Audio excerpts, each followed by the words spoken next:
ছিল এক জাদুর রাজ্য। সেখানে থাকত এক পরী, কোমল মুখ, মিষ্টি হাসি আর সবার প্রিয় স্বভাব। ফুল, পাখি, প্রজাপতি, এমনকি চালাক শিয়াল পর্যন্ত সবাই তাকে ভালোবাসত। একদিন সেই পরীর বিয়ে হল রাজ্যের রাজপুত্রের সঙ্গে। চারদিক আলোয় ভরে গেল, যেন আকাশও আশীর্বাদ বর্ষণ করল।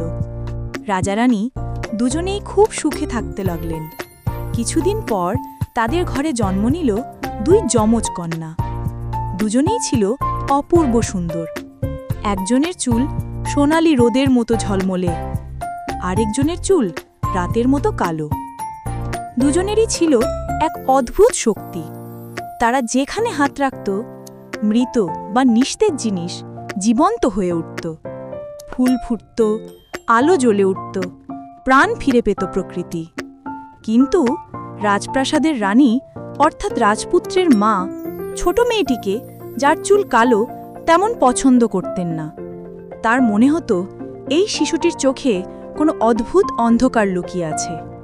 দিন যেতে যেতে সেই বিরক্তি হিংসায় পরিণত হল। এক রাতে যখন সবাই ঘুম, রানী ধীরে ধীরে শিশুটিকে কোলে তুলে নিলেন আর এক দাসীকে দিয়ে রাজপ্রাসাদের পেছনের জঙ্গলে ফেলে এলেন। তার চোখে তখন এক ফোঁটা দয়া পর্যন্ত ছিল না।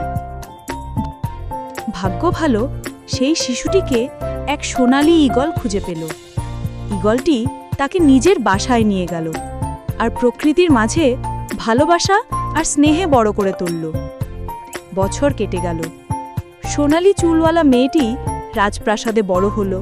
সবাই তাকে সূর্যকন্যা বলে ডাকত। আর কালো চুলওয়ালা মেয়েটি জঙ্গলে বড় হল। পশু পাখি, গাছ আর বাতাস ছিল তার বন্ধু। তাকে সবাই চিনত চাঁদকন্যা নামে। একদিন হঠাৎ রাজ্যে অদ্ভুত অন্ধকার নেমে এলো। ফুল ঝরে গেল, নদী শুকিয়ে গেল, আলো নিভে গেল। সূর্যকন্যা রাজা আর রানীর পাশে দাঁড়িয়ে কিছুতেই বুঝতে পারছিল না কি হচ্ছে। দূরে জঙ্গলে চাঁদকন্যা অনুভব করল প্রকৃতি কাঁদছে, কারণ কোথাও এক ভারসাম্য ভেঙে গেছে। সেই ঈগল মাকে বলল, আমাকে যেতে হবে মা, আমার বোন বিপদে আছে। ঈগল চাঁদকন্যাকে নিয়ে উড়ে এলো রাজ্যে। সেখানে এসে প্রথমবার তার বোনের মুখ দেখল। দুজন একে অপরের চোখের দিকে তাকাতেই একটা অদ্ভুত আলো চারদিকে ছড়িয়ে পড়ল। সূর্য আর চাঁদের আলো একসাথে মিশে গেল। তাদের হাত ধরতেই রাজ্য জুড়ে আলো ছড়িয়ে গেল। ফুল ফুটে উঠল, নদী বইতে লাগল, আর অন্ধকার মিলিয়ে গেল। তখন রানী, যিনি একসময় শিশুটিকে ফেলে গিয়েছিলেন, চোখে জল নিয়ে তাদের সামনে এলেন। তিনি হাঁটু গেড়ে বসে বললেন, আমি ভুল করেছি। আমার অন্ধবিশ্বাস আমাকে অন্ধকারে ঠেলে দিয়েছিল। তোমাদের ভালোবাসা দেখে আমি আজ সত্যি আলো দেখছি। রাজপুত্র আর পরী তাকে ক্ষমা করলেন, কারণ তারা জানতেন ক্ষমাই প্রকৃত আলো। এরপর রাজ্যে উৎসব শুরু হলো। সূর্যকন্যা আর চাঁদকন্যা দুই বোনকে বিয়ে দিল দুই রাজপুত্রের সাথে। তারপর দুই বোন মিলে রাজ্যের আলো আর প্রকৃতি রক্ষা করতে লাগলো। আর সবাই জানল যে সত্যিকারের জাদু কোনো শক্তিতে নয়, ভালোবাসা, ক্ষমা আর একতার মধ্যেই থাকে।